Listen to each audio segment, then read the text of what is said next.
This is Newsday on the BBC. I'm Rico Quezon in Singapore. The headlines. A van plows into pedestrians in Toronto, killing 9 and injuring 16 more. The suspected driver is named as 25-year-old Alec Minassian. Emmanuel Macron begins his U.S. state visit, but the 3 days of talks ahead will his ties with President Trump reap rewards? I'm Kasia Madeira in London, also in this programme. From Hollywood to Bollywood, allegations of sexual harassment span the entertainment world. And the Duke and Duchess of Cambridge introduced the world to their new baby boy. He's 5th in line to the throne. It's wonderful news!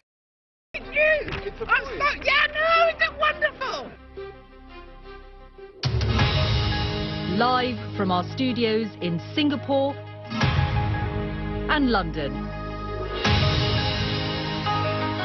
This is BBC World News. It's Newsday. Glad you could join us. It's 8 in the morning here in Singapore, 1 a.m. in London, and 8 in the evening in Toronto, Canada's biggest city, where 9 people have been killed by a man apparently deliberately driving a van into a crowded pavement. Several other people were injured. Police have arrested the suspected driver. He's been named by the Canadian Broadcasting Corporation as 25-year-old man Alec Minassian. Our North America correspondent Nick Bryant has the details.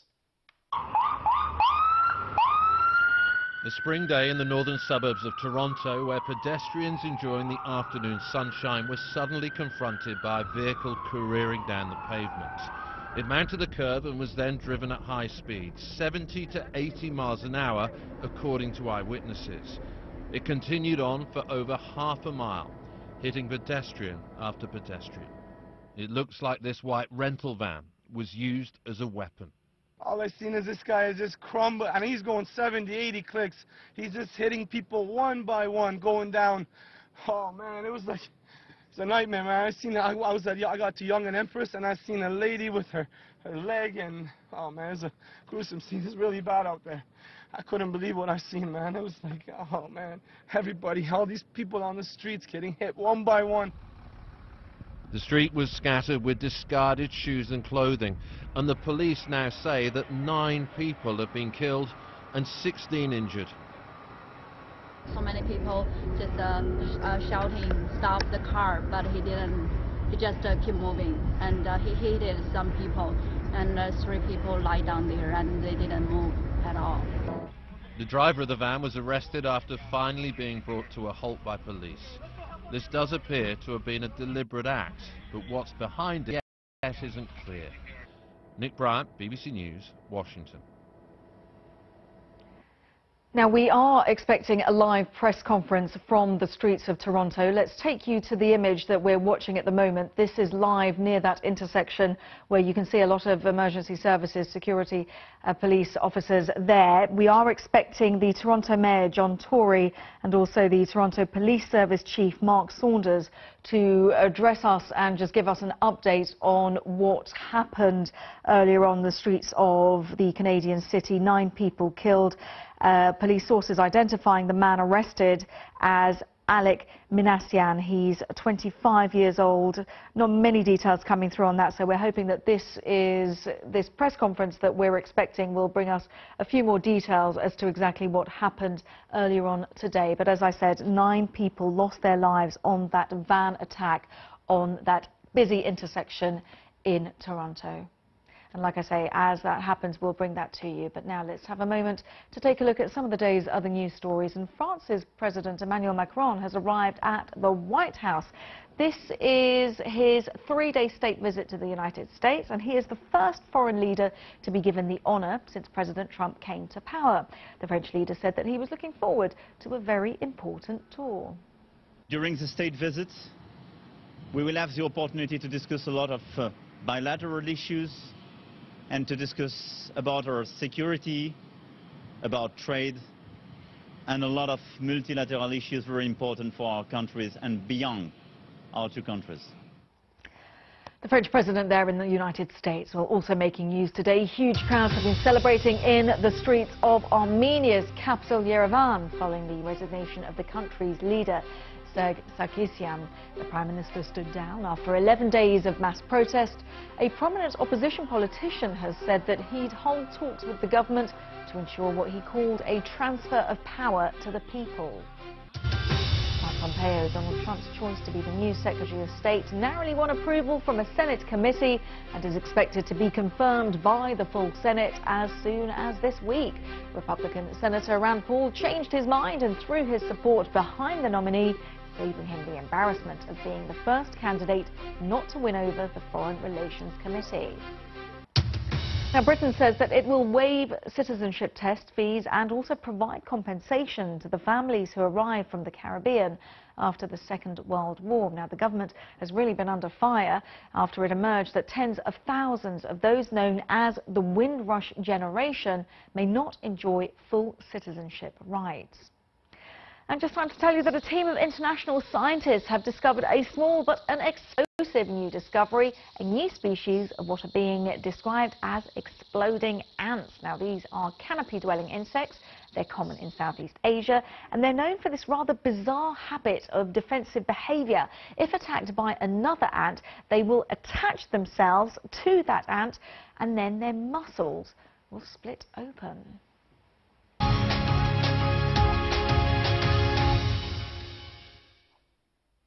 Bollywood is known for its popular musicals and dramas, but BBC News has spoken to a number of actors who say it has a serious sexual harassment problem. Actresses say they've been asked for sexual favors by men in the industry. Others say they've been molested. Many fear their careers and lives will be ruined if they go public. From Mumbai, Rajini Vaidyanathan reports. These over-the-top dance routines are a staple of Bollywood films. A scantily clad leading lady takes centre stage as a group of men lust after her. On screen, women are often seen as objects of desire. But also in real life, behind the glitz and glamour, there's a dark secret. He started telling me that for an actress, you should be happy to have sex, as and when possible. Embrace your sexuality, use it. This aspiring actress asked us to conceal her identity, and we've changed her voice. Like so many others, she left a small village for India's film capital, Mumbai, to chase her Bollywood dream. She told me she's been molested by directors and a casting agent. He touched me wherever he wanted. He kissed me wherever he wanted, and I was shocked. He put his hand inside my clothes. So I asked him to stop, and he said, you know what, if you really want to work in this industry, I don't think so you've got the right attitude. It's not just those starting out who face unwanted advances in Bollywood. Usha Jadav's an award-winning actress. She says it's common for powerful men in the industry to demand sexual favours. We are giving you something, you need to give something back to them too. I said, something as in what? I don't have money. He said, no, it's not about money. It's about that you need to sleep with, maybe it can be producer, maybe it can be director, or it can be both too. I've spoken to many in Bollywood who acknowledge the industry has a sexual harassment problem, but few are willing to come out in the open and think about it. That's not just because this industry is male-dominated, but also because here in India, the world of Bollywood is revered. But some of the bigger names are starting to speak up now. Actress Radhika Apte recently starred in the blockbuster film Padman. Some people are regarded as gods. They're so powerful that people just don't think that my voice is going to matter, or people don't think that if I speak, probably my career is going to get ruined. When you saw Hollywood and that Me Too moment that happened, what were you thinking here in Bollywood? The way the women, and the men of course, came together and decided that as a team we are not going to let this happen. I wish that could happen here. We interrupt that report to take you live to Toronto, to that press conference by Mark Saunders. He was taken into custody without incident. And right now we have under arrest Alex, 25, it appears he's from Richmond Hill, not from Toronto. I can tell you from this time what we've done is we've had off. We're working day shift, they're working an overlap and working later. We've called in our evening and midnight crew to come so that we have to make sure that business continuity no effect is not compromised in any way. We're only answering the priority phone calls at this particular point in time until we have stabilized things right now. Non-uniform officers are told if they have any use of force equipment to have them on standby in case we need to put them out within.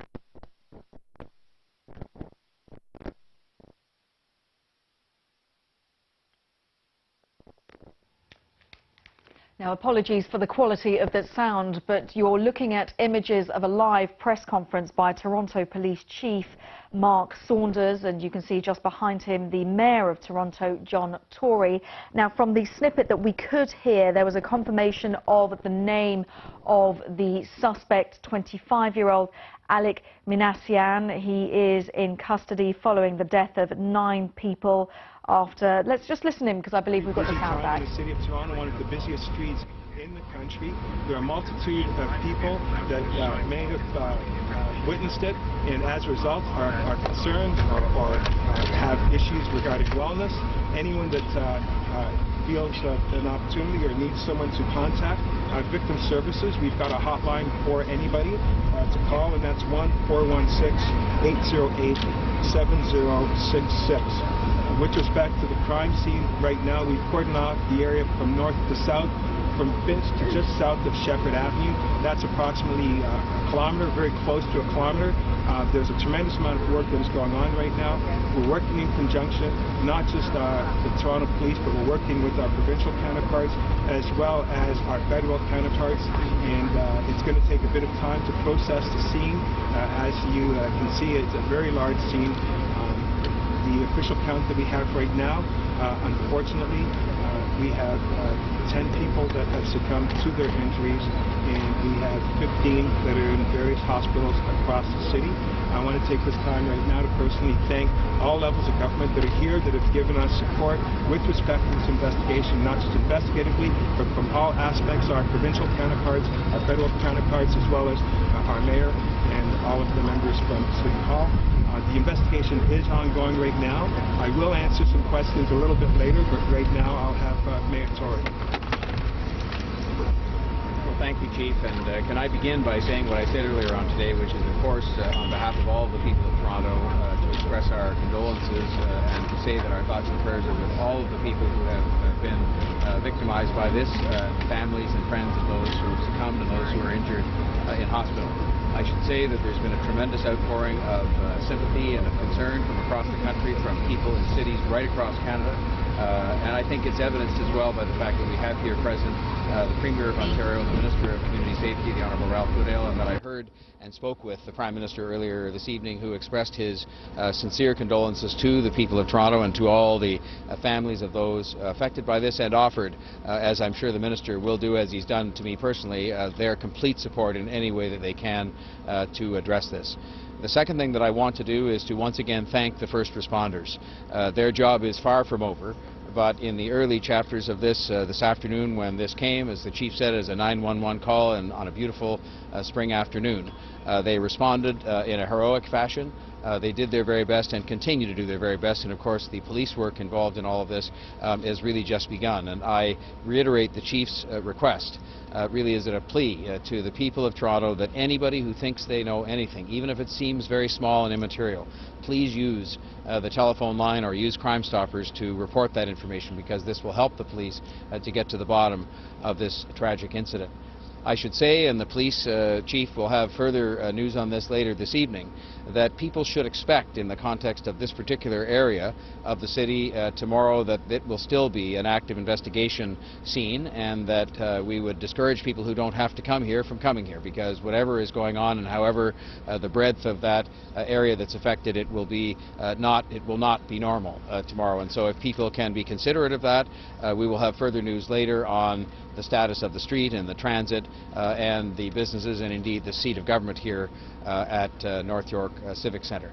I should say that it's my expectation, because I'll move a motion tomorrow morning, that the City Council by law will be required to convene because the meeting was called, but I will be moving a motion that it should adjourn for the day out of respect for those who have lost their lives and for this tragic incident that affected our city. And finally, I will just say to people that I hope that they will understand, as I know they do, people who live in the city, who have come to the city from around the world. This kind of tragic incident is not representative of how we live or who we are or anything to do with life in the city on a day-to-day basis, and that I hope people will reflect on that, will reaffirm that, will go to work tomorrow and perhaps offer, as sometimes is the case in churches, a sign of peace to each other, just in some small way to acknowledge that we're going to carry on with heavy hearts, but that we're going to carry on with a life that is admired around the world, and that we will do that in the way that Torontonians do things. And so I'm very hopeful with all the help of everybody so far that has expressed their concern, that people will take that to heart as well, and make sure that we remain in solidarity with our first responders, with those who have to investigate, but most of all with each other. And on that note, I will ask, with thanks for her being here with us today, the Premier Kathleen Wynne to say a few words. Thank you, Mayor Tory, and let me just say, as I did earlier today, this is a tragic, tragic situation, and our first thoughts are with the victims and their families. This is a frightening thing that, as Mayor Tory said, is not emblematic of who we are as a city or as a province, but it is a tragedy that we will work through. But there will be a lot of sadness and pain before that happens. I've had a number of hours. The mayor and I have been here with the first responders, and I just want to say how professional and comprehensive their response is and has been. And we have, as a province, we have been working side by side with the municipality and with the federal government. There's constant communication. We have offered any support, whether it's in terms of victim supports or other security supports. We have offered those, and we will continue to work side by side. It's very important in a situation like this that all of the police services at all levels of government work together, and that is happening, I can assure you. So to all of the first responders, the police services, the fire services, the emergency services, thank you so much for what you have done and what you will continue to do over the coming hours and days. And I also want people to know that the outreach from across the country has been resounding. I too have had a conversation with the Prime Minister, and he's reconfirmed his support to the city and to the province. I've had a conversation with Premier Couillard from Quebec. So people across the country are thinking about what's happening here in Toronto and are thinking about the families and the victims. So I just want to again thank everyone who has been so ready to support, and to encourage anyone who has information, as the Mayor and the Chief have said, to come forward. So I'll now ask Minister Goodale to make a comment from the federal level. Premier, thank you very much. First of all, on behalf of Prime Minister Trudeau and the Government of Canada, let me extend our deep and sincere condolences to all of those who have been affected by this horrible tragedy in Toronto this afternoon. The thoughts and prayers of all Canadians are with the people of Toronto tonight. To the families of those who have lost loved ones, and to those others who are suffering in hospital. Everyone is hoping for the very best recovery for those who have been injured, and certainly our deep condolences to those who have suffered the loss of a loved one. The condolences, in fact, extend beyond the country. As you may know, there is a G7 meeting of security ministers in Toronto at the present time. This incident happened right in the midst of that meeting. and all of the security ministers, the public safety ministers from the G7 countries, from the European Union, and from the representatives from Interpol wanted to extend their very sincere wishes to the people of Toronto for comfort and sympathy and empathy at this very difficult time.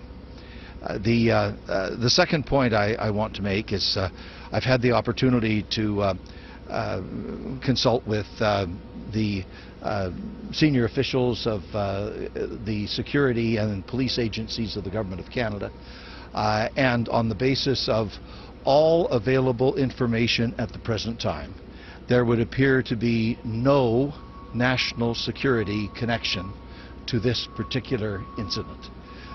The events that happened on the street behind us are horrendous, but they do not appear to be connected in any way to national security based on the information available at this time.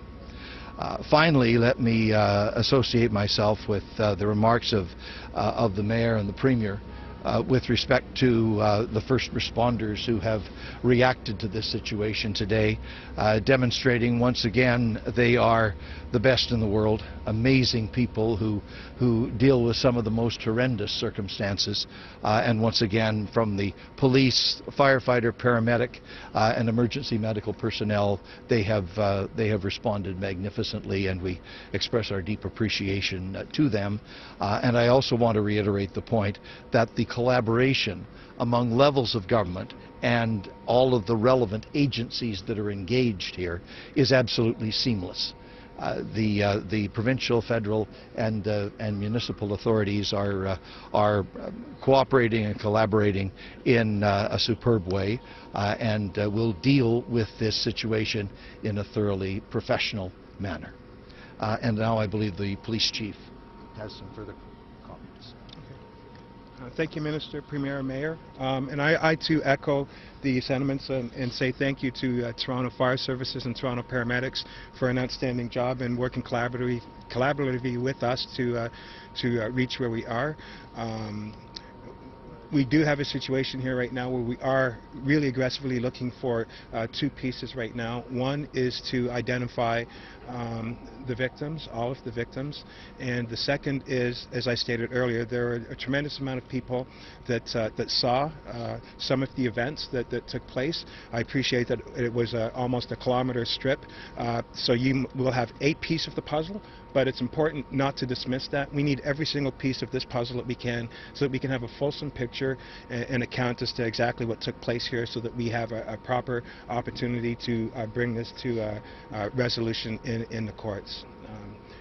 Having said that, is there any questions? Was this intentional? Was this an intentional act? Hang on a second. Minister Goodale said that this is not something that is connected to national security. What does that mean? What do we know about what the motive may have been, or how have you been able to discount that? And does that mean we're not calling this an act of terror? Is that what we're trying to get away from?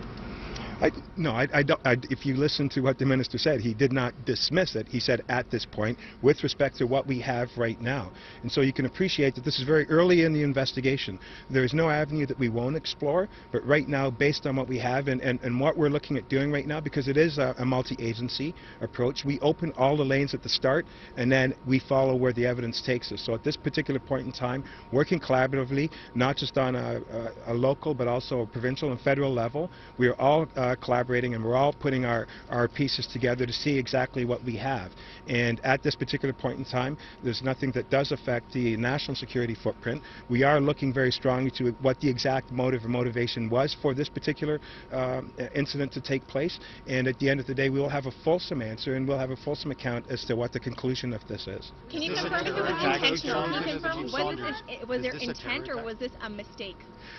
Well, based on witness accounts, we have a vehicle that started north on Yonge Street from Finch and drove southbound at some point in time on sidewalks, at some point in time driving southbound and northbound lanes. So it's very clear, just from a general perspective, to say that the actions definitely look deliberate. Was the suspect known to you? Was that known to you?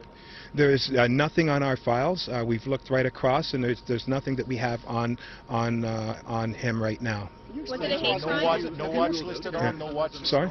Have you ruled out terrorism? We don't rule out anything. What we have to do is we have to follow what we have. And because it's very early in the investigation right now, you have to appreciate that there have to be forensic investigations, digital and otherwise. There has to be witnesses, not just people that witnessed what occurred, but witnesses that may have information based on the person that we're alleging has done this right now. And as we expand the investigation and as we explore further through those accounts and through those witness evidence that we gathered, we'll have a better, broader picture of what we have, and then we can be more definitive. But right now, please appreciate, it is early. We're not excluding anything. It's our process, though, to follow what we have. And so the statement is accurate at this point in time. Based on what we have, there's nothing that does put it to compromise the national security footprint. Not excluded, but right now that's where we are. Can you explain to us how he was arrested without incident after this incident, after everything that had happened? He said he had a gun. How was he arrested without incident and not shot? Well, I can tell you it's directly related to the high caliber training that takes place. The officers here are taught to use as little force as possible in any given situation, and I believe that this was captured on video. I just came in from New York City, so I'm still getting briefed as we go on, and I have to come back to give more definitives on looking at this particular footprint that we have occupied and how we can reduce it and have more timelines and also more phone numbers for people to give out so that we can do this right. But through the training, the officer did a fantastic job with respect to utilizing his ability of understanding the circumstance and the environment and having a peaceful resolution at the end of the day. So I do applaud the men and women involved in this particular investigation and for the scenario and how it played out. Was it a hate crime? Was it a hate crime? There's nothing that indicates he has a gun, no. We'll know later on as we investigate. Was it a hate crime? Was it a white person attacking a predominantly minority population in northern Toronto? I have nothing that tells me that specifically right now. Are you guys confirming the name of the suspect? Just so that we're clear on that. I did give the name. Very good, okay. Alec or Alex? I said Alex. Okay. Could be, it's all right. Do you mind spelling? Can you spell those just to be clear? ALEXMINASSIAN, age 25. So is this a terror attack, Chief? Is this a terror attack? I've answered it a few times. We're exploring all avenues at this point in time. Well, that's part of the investigation as well. We need to identify whether or not there are more people, if he's working in concert with anyone, or if this is just a lone act on his own doing. Is the suspect talking to you? Is the suspect in discussion with police? It's early in the investigation, and I don't know from an investigative perspective what's happening yet. And we're still investigating right now, and once charges are laid, we'll definitely let you know. Chief, the Armenian genocide commemoration is tomorrow. Is there any suggestion at all that may have set him off? We understand he's Armenian. Is there anything that there may be a motive there? I can tell you on the go forward, I have a lot of resources that are doing the investigative work with respect to intelligence, with working collaboratively with our federal counterparts, with our provincial counterparts. We're doing threat assessments right across the city to make sure that the public is reassured that they are safe.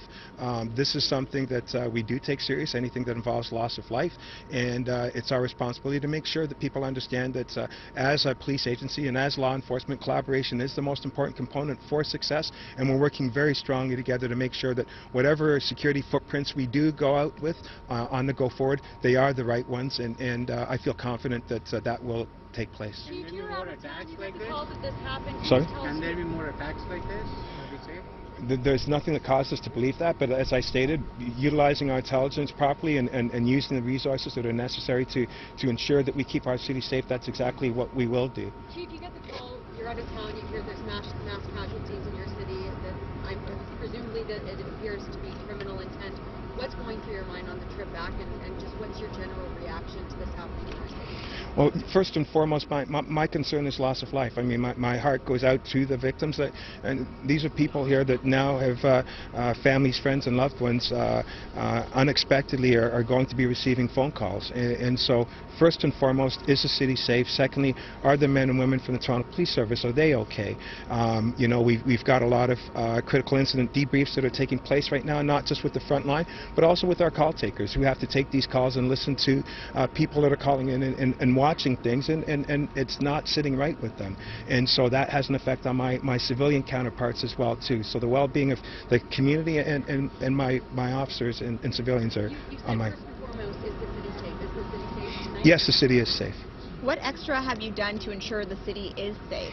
As I've stated, one of the things that we're doing is we're only doing the priority calls right now, the critical calls. The non-emergency calls we're pushing off. We've expanded our footprint with respect to keeping our day shift, they're working longer, and also the evening shifts, we brought them in earlier. Non-uniformed people that do have use of force options are put on standby so that they will be called out if needs be right now. We're reevaluating our threat assessments to make sure that they are in simpatico with keeping the community safe at all times, ensuring that things are going to be kept safe.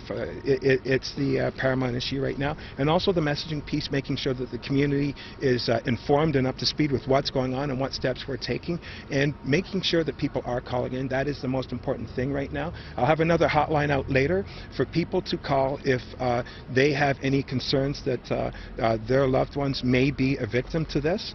We'll be putting that out very shortly, I believe, so that we have 3 particular hotlines that are going out, and my ask to the members of the media is to please help us out by providing those numbers out so that everyone gets those numbers and has an opportunity to make those phone calls. Is the threat over? Yes, some of the people have not been identified at this point in time. I don't have the exact number, but I can tell you that the majority of them are not identified right now. About the victims that have been identified, both living and deceased, in terms of the age range we're looking at? No, I don't. All I can tell you is that people are walking on the sidewalk of Yonge Street at 13:26, and it's alleged that the accused drove on the sidewalks, and it looks intentional, and as a result 10 people are now not with us. What more can you tell us about the suspect? I can't give anything. I can't give you anything right now. I don't know. The investigators will come out and they'll have a much better opportunity to explain them more. You're getting a lot of questions about how to prevent it, but I want to address something. I don't know if you could really prevent something like this, no matter how much you can think about it. Someone taking the vehicle and driving it on the sidewalk. Maybe you could address that, because it really is, there's nothing you could really do. Well, I think in today's environment, I think there's an ownership piece on all of us in order to enhance community safety. So law enforcement plays a critical piece, collaboration plays a critical piece, but also making sure that other agencies that have an understanding of community safety and what they can bring to the table, the education piece, making sure that members of the public have an understanding of looking at the environment, and if they see something, to report it. Today, by all accounts, the phone calls are coming in, and that's a good thing. But it is a different world that we live in, and I think that part of that is if we all inherit a piece of ownership in keeping our environments safe, I think it will increase the chances of community safety overall. You lauded your officers' training in doing this arrest without incident. There have been previous incidents where there appeared to be less threat, which ended in gunfire. Sammy, your team comes to mind. What was different in this case? Well, I can't speak to this case versus that case. I can speak to what happened today, and what happened today I think is a very vast statement of what the men and women of Toronto Police Service do on a day-to-day basis. Is this a Toronto Police homicide investigation, or is it being treated differently just with the provincial and federal counterparts? Right now, the lead is Toronto Police with respect to the homicide investigations and the ongoing investigations that are also connected to that. However, we are working in concert with our federal counterparts and with our provincial counterparts, and other municipal agencies have also called in to offer their assistance if we need any assistance. And as I stated right at the very start, Mayor, I open all the lanes right now. I don't close anything until the evidence closes it for us. So right now, everything is open until we have more definitives as we move down, and then we'll have more for conclusion with respect to the investigation. For a lot of the residents here today, this situation that unfolded, or people that do business here, this was just an incredible shock, unfathomable that this would happen in a city like Toronto. But at the same time, we know police and security agencies are preparing for attacks like this. So can you talk about the contrast between the shock on behalf of the sort of civilians, and then how you prepare and how you work towards these sort of events in the eventuality of what happens? Well, anywhere that this type of event happens, it is shocking. I think we recognize that Toronto is the fourth largest urban city in the North American continent with 2.8 million people, and things do happen. And so I think that what we can do from a go forward is to reassure the public that one of the things that we do is that this is something that we are always proactively investigating. We always have resources that are looking into what issues are taking place, what type of threats may be occurring, and we are always making every effort to be as proactive as possible in the environment to make sure that these type of things don't happen. And now, of course, we have to deconstruct this and have a look at this and reanalyze and look at are there things that could be done different, and then immediately providing the proper resources right now to reassure the public that things are okay. 2 more questions. Have you ruled out any connections to ISIS or other national terrorist groups? Some media have reported that sources say you have. I'm wondering if you can say on the record. Well, I'm not going to answer whatever the media may be putting forward, but I will say, as I've stated quite a few times, that we open all lanes and we have a look and we explore, and then once we don't have the evidence that supports that, then we move on to the next and so on, so that we have a more definitive conclusion at the end. 1 more question? So you haven't closed it then? 1 more question, sorry? There were some pretty horrific scenes here by all accounts. I mean, what sort of impact has that had on your officers and other? Well, we do a lot of multi-agency training. We've got one event coming up in the very near future, and I think this is a testament, working with fire, working with paramedics, working with private public sector, and working from a national and provincial and local level. And as we work with these agencies collectively, we have really good conclusions. And so today's a testament of that, the fact that we do work in concert with one another and we do harmonize, and then we have much more successful outcomes at the end of the day. I won't say that this is a success story, and I don't want to diminish the fact that we've lost 10 people, and I'm not sure what the final is going to be, and I'm concerned about this, and I hope that you do your part by please helping by providing those phone numbers. We'll be pushing it out there as well to on print so that you have an understanding. Thank you very much. How badly injured the 15 are? So you've been watching a live press conference. That was Toronto Police Service Chief Mark Saunders. Let's just go back because the Premier of Ontario, Kathleen Wynne, is speaking. Let's just listen. Alors, bien sûr, c'est une tragédie. And she's speaking in French, so we don't have a live translation for you. But just to bring you up to date with some of the points that were being made at this press conference on the streets of Toronto, the number of people killed, 10 people have lost their lives in that attack. 15 people have been injured. Not all of those killed have been identified, according to Mark Saunders, the Toronto Police Service Chief. And one of the other things that he has confirmed is the identity of the suspect who is in custody. It is 25-year-old Alex Minassian. 25-year-old Alex Minassian, who is in police custody. He was detained without any shots being fired.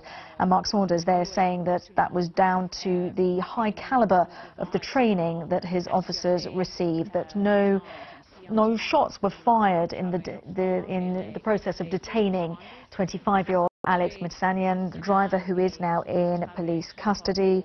A number of other points that are of interest. Canada's Minister of Public Safety and Emergency Preparedness, Ralph Goodall, saying that there's no national security connection. So no national security connection. But an ongoing appeal for any information, for anybody with information to come forward.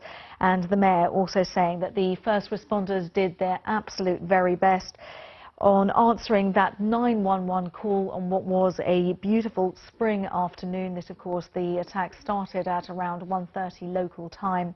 So a beautiful spring afternoon, according to Mayor John Tory. But just those most important points.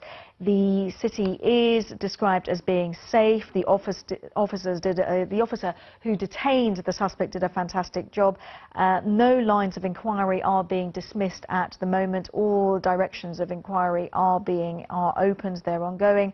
But one of the points that Mark Saunders said was that based on witness accounts, it was very clear actions. These were definitely deliberate actions. So, of course, the moment we get any more details, any more analysis, any more reaction, we'll bring that to you. But now let's take a moment to bring you up to date with all the business news. Let's cross over live to Singapore and Rico Hizon and the team.